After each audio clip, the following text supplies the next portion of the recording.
کائنات کے سارے انسانوں کا الٹیمیٹ گول پیس ہے۔ کائنات میں انسان کی جتنی سرگرمی جاری ہے، دنیا کے کسی خطے میں، کسی علاقے میں جتنے انسانوں کی جتنی ایکٹیویٹیز جاری ہیں، ان ساری ایکٹیویٹیز کو اگر آپ کنکلوڈ کریں گے تو ساری جا کے پیس پہ ختم ہوں گی۔ تمام انسان پیس ہی کے لیے کائنات میں سرگرداں ہیں۔ مثلا ایک شخص کہتا ہے میں گھر بنا لوں بہت بڑا، اس سے بھی بڑا، اس سے بھی بڑا، اس سے بھی بڑا، تو یہ چاہتا کیوں ہے؟ کہتے سو that I may be loved, تاکہ لوگ مجھ سے پیار کریں، سو that I may be respected, so that people may call me a chaudhary, so that people may call me somebody the best one, somebody very important، مجھے لوگ کہیں leader, مجھے لوگ کہیں سکسیسفل۔ تو اس سارے کہنے سے تمہیں کیا ہوگا؟ اس سارے کہنے سے آپ کمفرٹیبل ہو جائیں گے، آپ کو بڑا اطمینان ملے گا، آپ کو بڑا سکون ملے گا۔ تو دیکھنے میں چودراہٹ ہے، پتہ نہیں، میرا مطلب ہے چاہے وہ غلط پریزنٹیشن کر رہا ہو اپنے پاس چیزوں کی، لیکن الٹیمیٹلی دیکھنے میں آپ کو جو شخص جو بھی کرتا نظر آتا ہے، وہ جا کے جہاں اینڈ ہوتا ہے نا، وہاں وہ پیس چاہتا ہے۔ اصل میں دنیا میں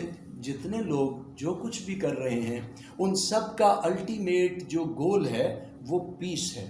آپ کہیں پھر اللہ تعالیٰ نماز کیوں پڑھا رہے ہیں اپنے لیے، اللہ تعالیٰ روزہ کیوں رکھوا رہے ہیں، اللہ تعالیٰ فلاں کام کیوں کرا رہے ہیں؟ تو جو کچھ بھی کرا رہے ہیں نا، اس سارے کا الٹیمیٹ نتیجہ انسان کے لیے پیس اور اطمینان ہے۔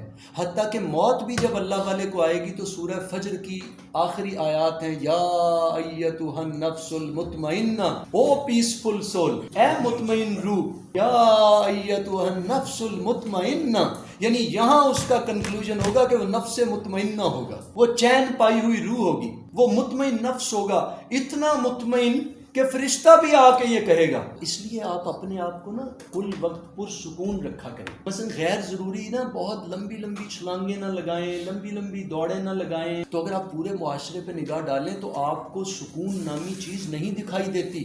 تو اس حالت میں اگر موت آئی تو موت کا مطلب آپ جانتے ہیں کیا ہوگا؟ فرشتہ آ کے یہ کیسے ہو سکتا ہے کہ ایک شخص کی ہڈیاں نکلی ہوئی ہوں، ایک شخص کے گال پچکے ہوئے ہوں، اور کوئی اسے آ کے کہے او آرنلڈ شوازنیگر آؤ تمہیں لے کے چلوں۔ اسے طنز میں تو کہہ سکتا ہے آرنلڈ شوازنیگر، ادروائز تو وہ ایک منحنی کمزور نکاہت سے بھرا ہوا انسان ہے۔ سکون رب تعالیٰ کا ایک لٹمس ٹیسٹ ہے، اور درد اور تکلیف بھی ایک لٹمس ٹیسٹ ہے۔ اگر آپ کے اندر آپ پیس نہیں پا رہے، 24 گھنٹوں کے اندر کسی بھی وقت اگر اپنے اندر پیس نہیں پا رہے تو آپ حق سے دور ہیں۔ اتنی دیر آپ نے آج 24 گھنٹے میں قرآن مجید کی تعلیم سے، رسول مقبول صلی اللہ علیہ وسلم ہمارے آقا و مولا ہادی و مرشد کی تعلیم سے کچھ روگردانیاں کی ہوئی ہیں، ورنہ یہ نہیں ہو سکتا کہ آپ بے سکون ہوں۔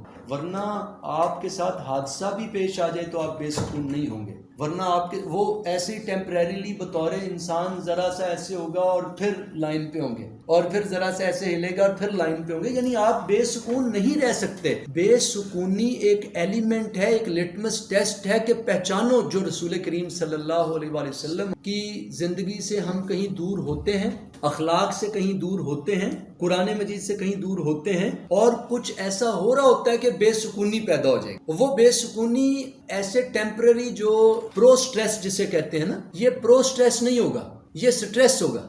پرو سٹریس ہوتا ہے پازیٹیو سٹریس، کہ آپ کو کوئی اپنے گولز کو اچیو کرنے کا شوق، وہ بھی ہلکی سی انگزائٹی ہوتی ہے، وہ پریشان کن نہیں ہوتی، اس سے پنڈلیوں میں درد نہیں ہوتا، اس سے دماغ میں آندیاں نہیں چلتی، اس کے نتیجے میں آپ کے اندر جھکڑ نہیں چلتے، اس کے اندر آپ کی نیندیں نہیں اڑتی۔ ویسے سائیکولوجیکل ڈیزیزز بھی ہوتی ہیں کچھ، ڈپریشن وغیرہ کی، وہ ایک علیحدہ پارٹ ہوتا ہے، وہ اگر ہو جائے تو کوئی بات نہیں، اس کا علاج کراتے ہیں، اور وہ جب تک باقی رہتا ہے وہ رب تعالیٰ اس کے اوپر اگر بیماری کے طور پہ بھیجا ہوتا ہے تو اس کی میجرمنٹ علیحدہ سے ہوتی ہے، وہ پھر بے چینی وہ دوسری نوعیت کی ہوتی ہے، اور اس کے عوض اس شخص کے بہت سارے گناہ جو ہیں ان کو ختم کیا جا رہا ہوتا ہے، اس کے قصور ختم کیے جا رہے ہیں، اس کی پنشمنٹ ختم کی جا رہی ہے، اس کی آخرت کے درجات دیے جا رہے ہیں۔ اہم ترین واقعات انسان کی زندگی میں جو ہوتے ہیں اس میں سے ایک یہ ہوتا ہے کہ وہ بطور باشعور انسان پیدا ہو جائے۔